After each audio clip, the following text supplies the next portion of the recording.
Hi, I'm Mike Edelson of the New York Historical Fencing Association, and this video is meant to accompany a recent blog article called Body Mechanics, Big Swords and Small People. The article is about students who are short, small-framed, and who are having problems learning to cut. And so one of the reasons could be that they're using swords that are too big for them or too heavy for them. Now, the issue here is that small swords and large swords have different optimal mechanics that they use, and I'm going to demonstrate and show that later. But the problem arises when you try to use a large sword like a smaller sword. Now, as far as what the differences are in those mechanics, we'll talk about two main cuts, the Oberhau and the Unterhau. So, with the Oberhau, with a weapon like this, I want to be able to give as much help to the weapon as I can with my body. Obviously that's true of all weapons, but this weapon needs it more than some of the larger, heavier swords. So when I cut with this weapon, one of the things that I can do, because of the size of this weapon, is I can learn to stop the sword with my structure and with my grip. So what happens is, as the sword comes down, my grip is tight, especially on the bottom fingers, which prevents the wrist from flexing this way and the sword from hitting the floor. Right? If I tighten my grip, it pops up, and that doesn't happen. Right? The other thing that stops the sword is my arms hit the body. So in this way, I can cut with as much power and as much speed as I want, as I can control rather, and I don't have to worry about stopping the sword. So, right? So the sword just stops. I don't slow it down. It's just an aspect of structure. With a larger sword, I can't do that. I'm going to use this staff to demonstrate. It's a little bit easier to see. Plus I can grip it in various locations, so it's exaggerated, but it makes for a good demonstrator. If I do the exact same thing, I hit the floor. Right?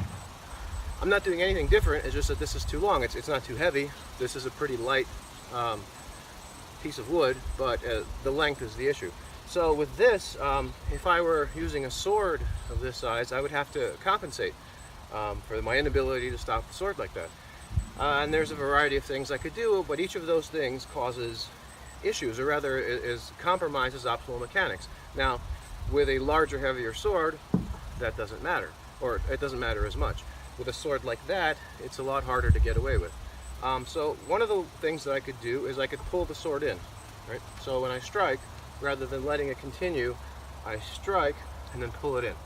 Right, what happens there is, look at what happens past the target. So pretend my sword is biting into the target, right? With my arms extended all the way down, right, without pulling it in, look at what happens. See how far that passes through the target? That would be a nice deep wound. If I pull it in, right, it's a much different, much shallower wound.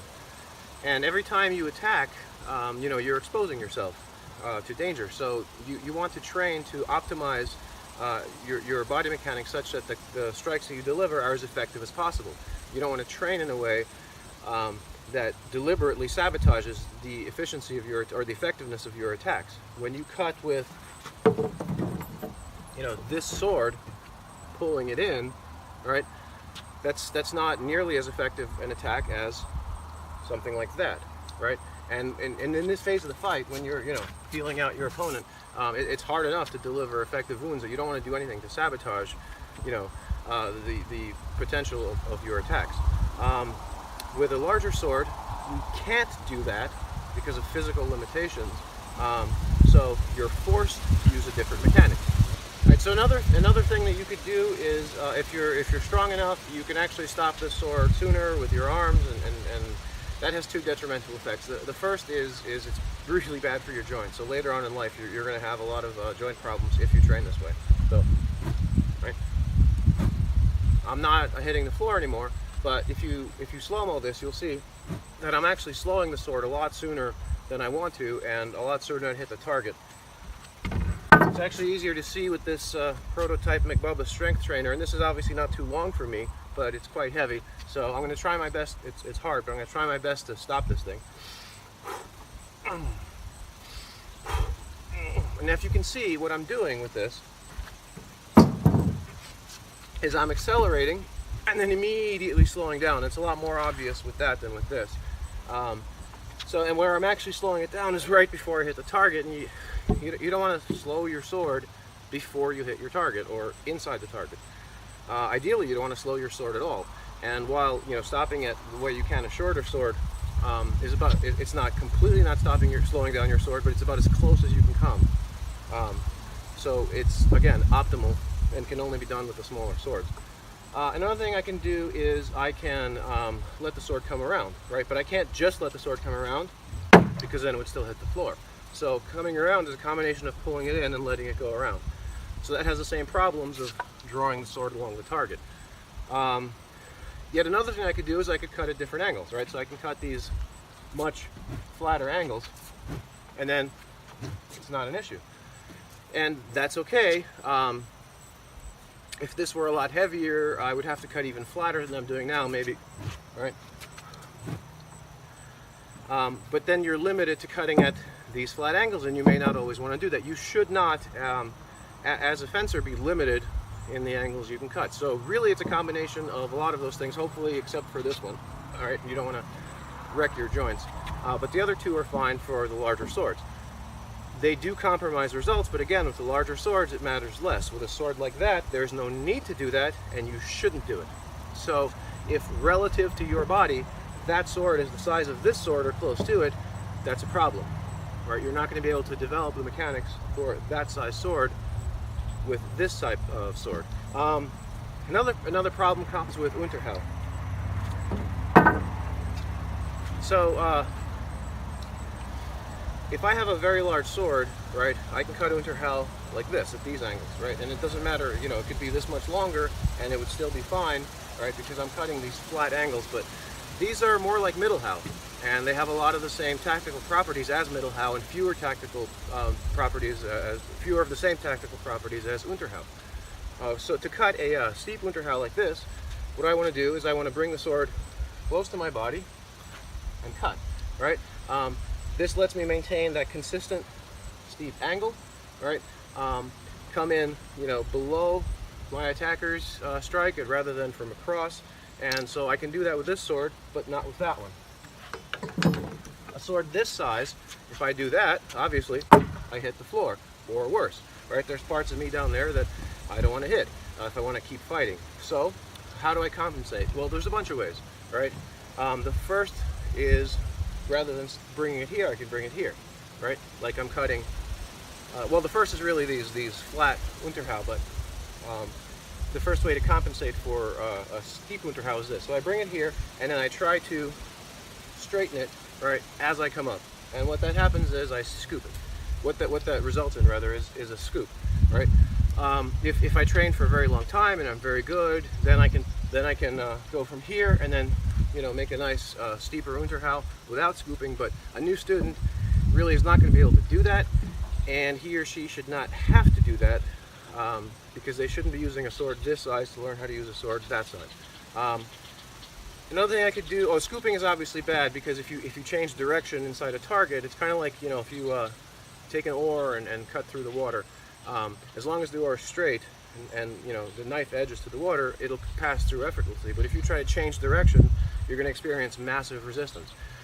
Same thing happens with a sword in a heavy and dense target, such as a torso or even a leg or whatever. You don't want that scoop. People get stuck in little tatami mats scooping. So imagine what could happen in something bigger.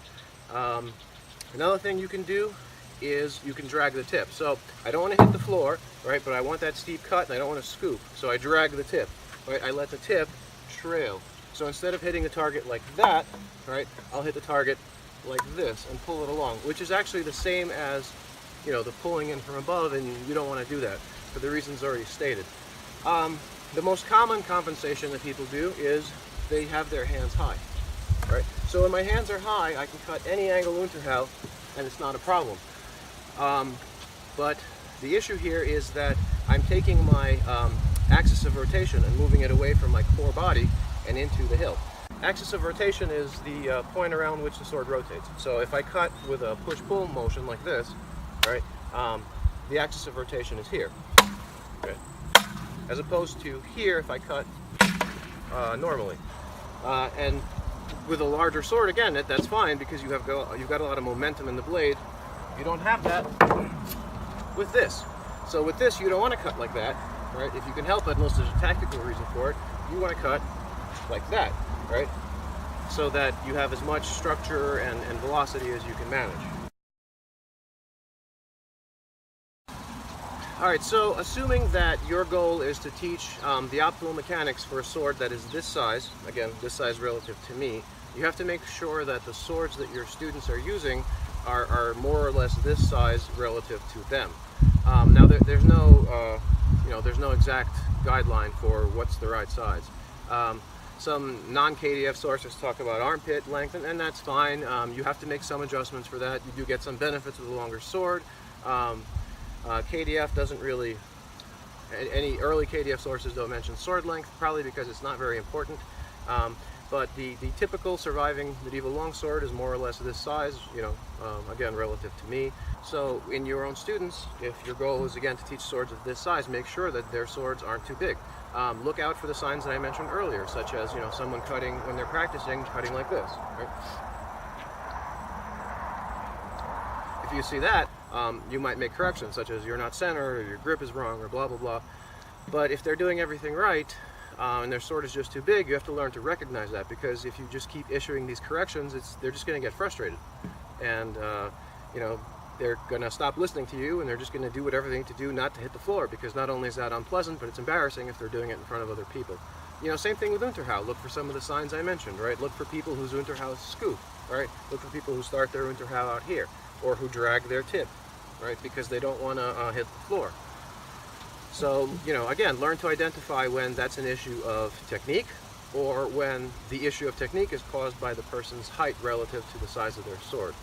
So as long as you're aware of that and can take appropriate measures, everything should be fine. So I hope this helps, and thank you for watching. Let's wait for this wind. So we're going to cut that. Seriously? Really? Really?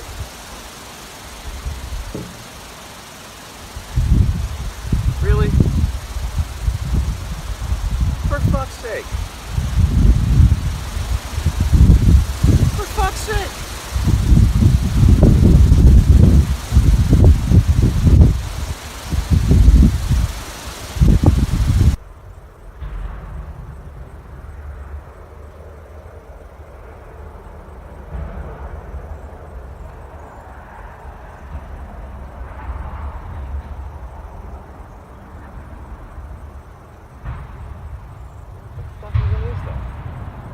What the fuck even is that? Why do they come up? Hi, I'm Mike.